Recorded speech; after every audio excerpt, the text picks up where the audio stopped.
already had our first mistake. I did a great video. Too bad you won't ever see it. Forgot to turn the sound on. Nonetheless, it's nothing earth-shattering, so we're going to go on. You saw me glue these down.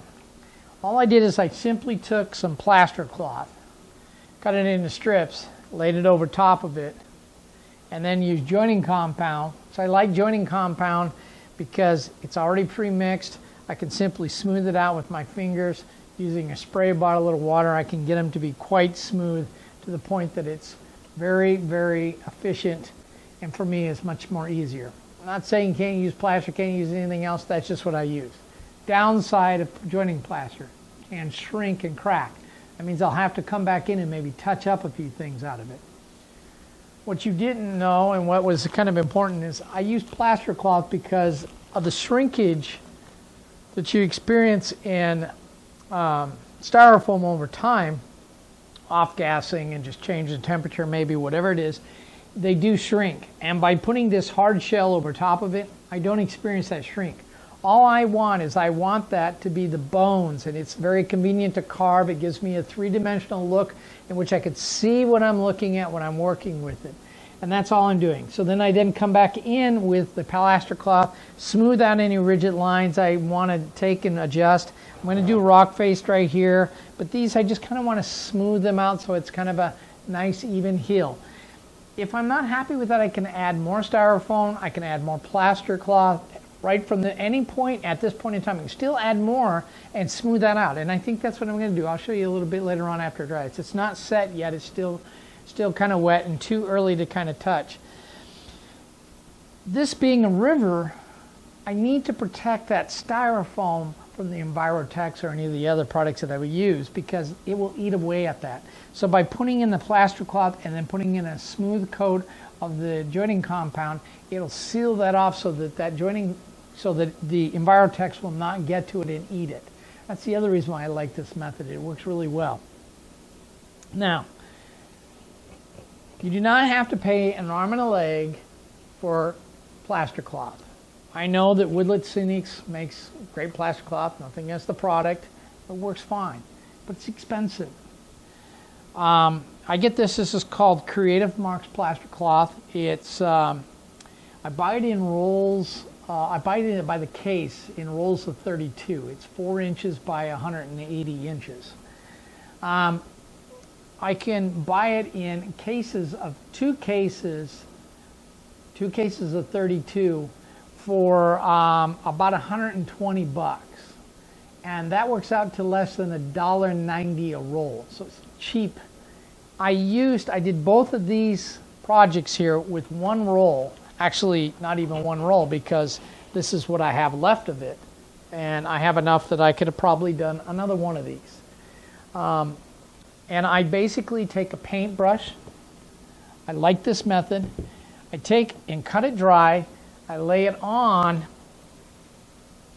my area, and then I paint with water. That makes less mess. The only mess I usually get is just on me from flicking the water and on myself as I'm painting. But it allows me to control the mess, so I don't have, I just got done doing it here, and you can see the table is relatively clean. I mean, yeah, there's a little dry plaster here from me moving the cloth and things like that, but I can clean it up real easily. It's not a big mess, and I like that method. I'm controlling the mess.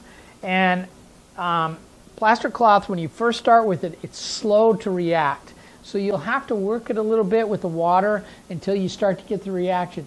Once this water here gets enough plaster in it, it becomes what they call quick plaster. I think Lionel Strain interviewed Miles Haley, and he talked about this very thing, about quick plaster. And it's nothing more than water that's had activated plaster in it. And what that happens is it then causes the next strip to react faster and react faster. It's not going to set any faster, but what it's going to do is activate that plaster faster, and you'll be able to smooth that out and make a nice even pattern and get all the little holes to get out of there. You only need about one strip. All you're doing is creating a hard shell over top of this. So we're going to let this set. I'm going to come back with the volume, and I'm going to talk about adding more to it and then going to the first step of painting and beginning to do some planning. So let's let this set up, and I'll be back with you in, looks pretty good, like it's setting pretty fast. Probably in about an hour I can do this. So anyway, we'll get back to that in just a minute. Okay, so these are now nice and set. They're not dry, they're set. And this one, my river looks fantastic. I'm not going to mess with it anymore. On the other hand, I'm going to set the river off to the side here. On the other hand, my heel here, it's gotten a little better. It's a little better, but I want this heel right here to really soften up. So what I'm going to do is I'm going to take and kind of expand off of this just a bit. Now, I could fill this in with the joining compound, but it'll take lots of steps, and I'll have to keep adding more and more, and it'll crack and everything else. So what I'm going to do is I'm just going to use just some plaster cloth added right on top of this, and I'm going to try and smooth this heel out just a bit. So I'm kind of taking the plaster here and just kind of gluing it in place. You can see this has already begun to melt down and feel itself in. That looks good. I don't know if you can really see that, but the plaster is now all moist and melting and filling in the plaster cloth gaps, so it's nice and smooth. And I'm going to do the same with this one here. Once I've got that in place, I'm going to then begin to work down just like this and kind of smooth this heel out some, a little more. Just like so.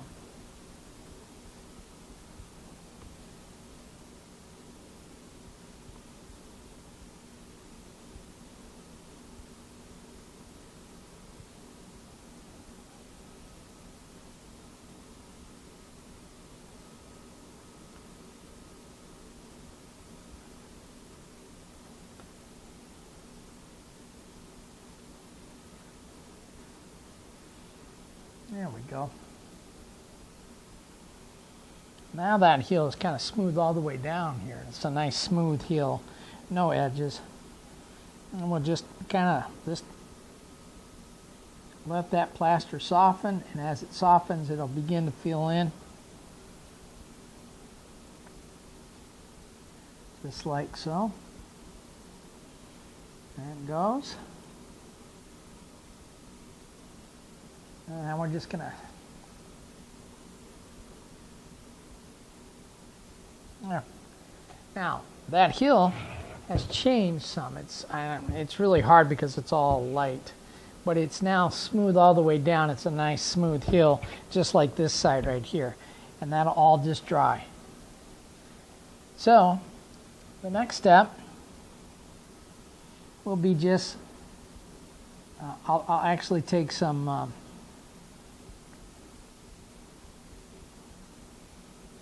I want this to set just a bit before I go and do the next step, but all I'll do is I'll take some more of the joining compound and just smooth it out so it has a nice smooth heel. So what I've got here is a nice edge here that if I want to put a few rock edges right here, I'm going to make this all kind of grassy, and that'll be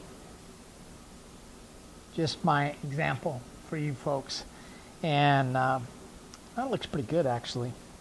I might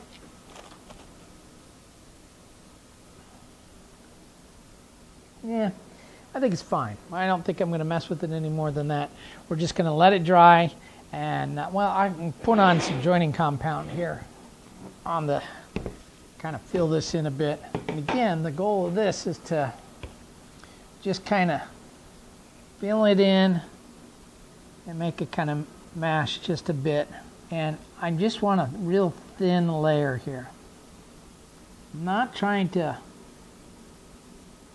do anything more than just fill in some of the holes and the gaps, and just kind of make that cloth disappear so it's all one solid piece, and make it kind of firm and hard. It'll look really good when we get done. There we go. So there's an air gap underneath here, and that's what I'm trying to give a little skin to so it won't, it'll be a little firmer. There we go. And then, like if I want, I can take and just a little water on there just to smooth that out. There we go. Take the rest of this joining compound on my hands here.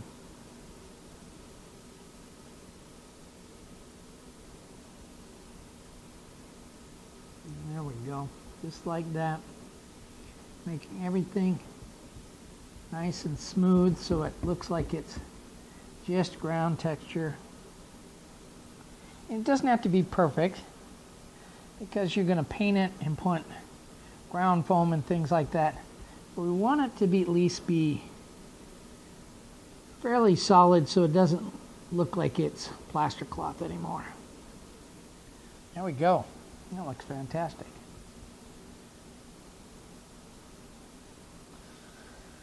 All right. I'm just going to smooth this out.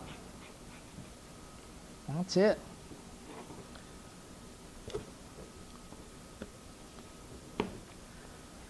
So the next step will be after it dries, which will probably be tomorrow, we'll take and we'll paint our two scenes. We'll go from there. So until next time, happy modeling.